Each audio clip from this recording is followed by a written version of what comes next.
everyone, Booktube-A-Thon is over, which is really sad, but that means it's time to look back over the week and see how Booktube-A-Thon went for me.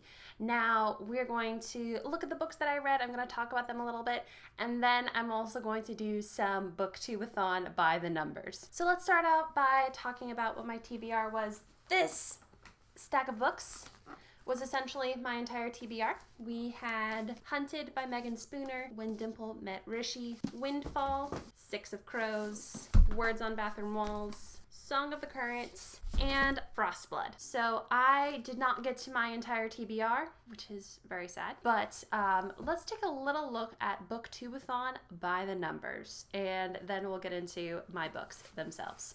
So Booktube-A-Thon by the numbers. Average pages per day, 422. Most pages read in a day, 697. There was a lot of reading. It was a Saturday, so I didn't have to work, so I was able to read a lot that day. Least pages in a day, 122. I was moving that day and I went grocery shopping and generally didn't read a ton. Number of books read, 7+, like 7.5-ish. Number of books read for my TBR pile, 6. Number of books spontaneously added to my TBR pile, 1.5-ish. Number of mosquito bites, 45. Thank you, Outdoor Challenge. So now you're probably wondering a little bit about Booktube-A-Thon other than those stats. So let's talk a little bit. Now, you know that I had Frostblood on my TBR, and unfortunately I wasn't able to get to it. I got to Saturday night and had the choice to either work on some editing and generally like clean up around my apartment and keep unpacking, and I had already finished reading 7 books, so I opted for that instead of trying to hit my entire TBR. So I pushed Frostblood off and didn't read it. Now let's talk a little bit about the books that I did read. The first book that I read was Hunted, and I used this book for the person on the cover challenge. And Hunted is a Beauty and the Beast retelling, and it was very interesting. It's very Beauty and the Beast. I gave this book 4 stars because I found some parts of the book a little confusing, especially near the beginning, and throughout the book you see some journal entries from the Beast. I knew that it was a Beauty and the Beast retelling, but it didn't quite click for me that the Beast was the Beast somehow. I'm not sure how that happened, but I was just reading these journal entries and it was really kind of confusing because he was using first person plural, so it was all we and our. I'm like, are you a pack of animals? Like, what is going on here? And then near the end of the book, I'm not going to give you guys any spoilers, I promise, but there was a concept that was explained one way and then it seemed like it was explained a bit a different way, and it was just a little weird and a little confusing to me. I overall liked Hunted. I gave it 4 stars. Now, I also read Hunted in one day, so this counted for 2 of my challenges. Yay! The next book that I picked up was When Dimple Met Rishi. Now, I've heard nothing but good things about this book, and it did not disappoint me. It was so cute and so precious, and I had so much fun reading it, even though I was getting eaten alive by mosquitoes while doing it, because this was a book that I chose for my outdoor book. So Tuesday of Booktube-A-Thon after work, I went straight to my favorite park. I realized I left my bug spray at home and there were a ton of mosquitoes there, which was really unfortunate, but I didn't want to spend the time driving through rush hour traffic to get home, to get bug spray to go back, and I decided it would be fine. It was not fine. I was wearing probably this shirt actually, which has these lovely open areas just for mosquitoes to feast on, and apparently my left side tastes better than my right. Also, they bit through jeans. Now that's just a little impressive for mosquitoes if you ask me. I can't believe they did that. But I did read When Dimple Met Rishi. I really enjoyed it. I love seeing Dimple and Rishi get to know each other across the book and see how their characters were developed. They're both at this web development camp, which was really cool to me because I know a little bit about web development. I've taken web development classes and I just find the subject really interesting. I really enjoyed When Dimple Met Rishi. I highly recommend it. Most definitely 5 stars for this book. After When Dimple Met Rishi, I started reading Windfall, but I didn't start reading it. I got the audiobook from my library and I started listening to the audiobook primarily during my commute. Windfall kind of confused me at points. I was listening to it as an audiobook to start, so I might have just been zoning a little bit near the beginning and missed some important information, but 2 of the characters are cousins, and I didn't figure out that for the longest time. I also didn't figure out that her aunt and uncle were actually her aunt and uncle for the longest time, and by her I'm referring to Allie, who's the main character.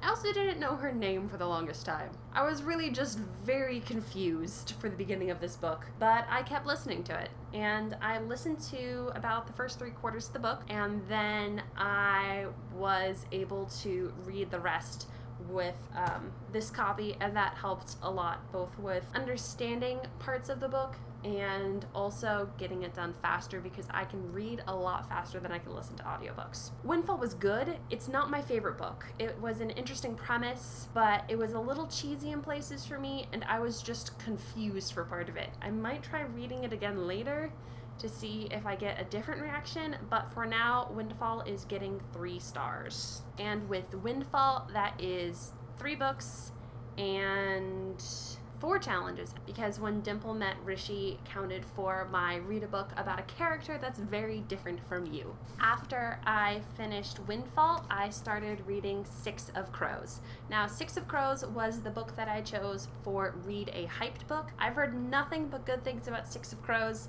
I have heard a little bit that it was slow to start, but it eventually picked up, and that is very accurate. Now, keep in mind, I haven't read Leigh Bardugo's Grisha trilogy, so I know that I was jumping into a world and didn't have the same background as if I'd read that trilogy. But it took me about 100 pages to figure out who everybody was. And then after 100 pages, I felt like it started to pick up within the next 50 pages and just kept slowly picking up, and then all of a sudden everything happened at the end. Like, oh my gosh, stuff happened so quickly. But I overall liked the book a lot. I liked the majority of the characters. Some of them drove me crazy, which is fine because I think they're supposed to drive me crazy. But I gave 6 of Crows 4 stars. I felt like the pacing in particular was slow and then too fast near the end, and the book could have been shorter overall. So with 6 of Crows, that is 4 books and 5 challenges, so I felt like I was doing pretty well so far. Let's take a minute and talk about the 1.5 books-ish that weren't on my TBR, but I read during Booktube-A-Thon.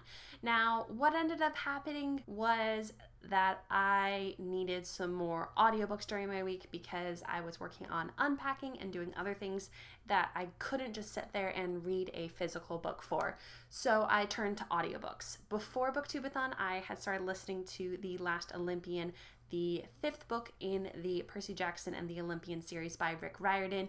So I finished up that book about the last third to half of the book during Booktube-A-Thon, and then I also listened to another Rick Riordan book because if you haven't figured it out yet, I freaking love Rick Riordan. So I listened to The Dark Prophecy, which is the 2nd in the Trials of Apollo series, and I ended up choosing that book because for my Day 2 Booktube-A-Thon video challenge, I used a title of one of Riordan's books, and it got me thinking about The Dark Prophecy, so I just had to listen to it. Like, I had to. I didn't really have a choice. So I listened to both of those, or 1.5 of those, during Booktube-A-Thon as well. And back to the TBR books. After 6 of Crows, I decided that I didn't want to start another fantasy book yet because I really enjoyed the world building and the magic systems and just how Leigh Bardugo created 6 of Crows and that world. So I decided to go contemporary next, and I read Words on Bathroom Walls. Now, this is a book that I got from Uppercase, like most of the other books that I read during Booktube-A-Thon, and I didn't know much about it before I started reading it. I only knew what I read on the back and on the inside flap. So a little bit about Words on Bathroom Walls. In this book, we meet Adam, who has schizophrenia, and he is starting an experimental drug to help treat his symptoms and to help treat his schizophrenia. I really enjoyed the format of this book. I'm finding that I'm really fascinated by books that are told a little differently, and this entire book is told from Adam's perspective as he's writing letters to his therapist. At the beginning of each of the chapters, there's a small passage with notes from his therapist, and then the date, and then it's all of Adam's words from there on. So you get a pretty in-depth look look into his thought process and just what he thinks in general. So I really enjoyed Words on Bathroom Walls, so I'm giving it a full 5 stars. And this is the book that I chose because of its cover, so this completed another one of my challenges. So we are now up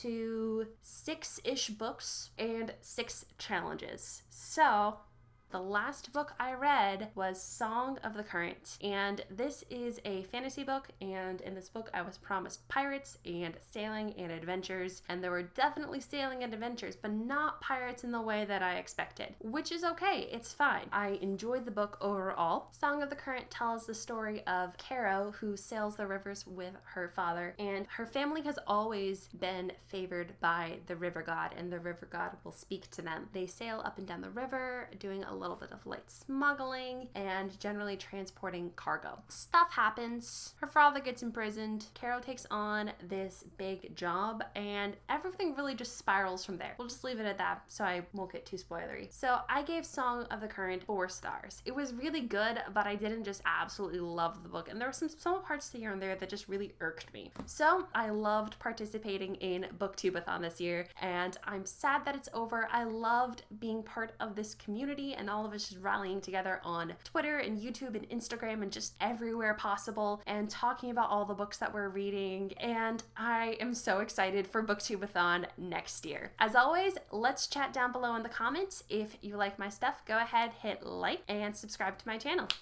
See ya!